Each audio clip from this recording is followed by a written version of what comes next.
Tools for data science, there are a million. I'm going to show you a few. I'm going to show you a tool called Jupyter. Jupyter creates an interactive notebook that allows you to try out data science ideas in your web browser on your computer, and you already have access to it. Pandas is a library that we use for statistical and data analysis. It does a lot of things for us, just like Pygame makes it easy to make a game by doing some of the grunt work for us. Pandas does some of the grunt work for us in terms of crunching numbers, which is really nice.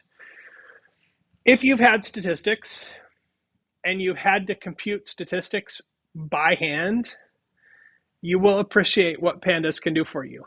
If all you've done in statistics is I've done it on a computer, then you won't appreciate it as much. But Pandas does some cool stuff for you. Matplotlib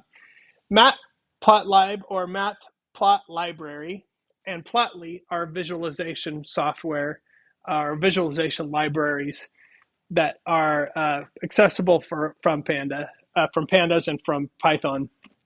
And we're going to cover those two on Thursday. We're going to get into some visualizations and looking at some visualized data using those two components. Today, we're going to focus on Pandas and Jupyter.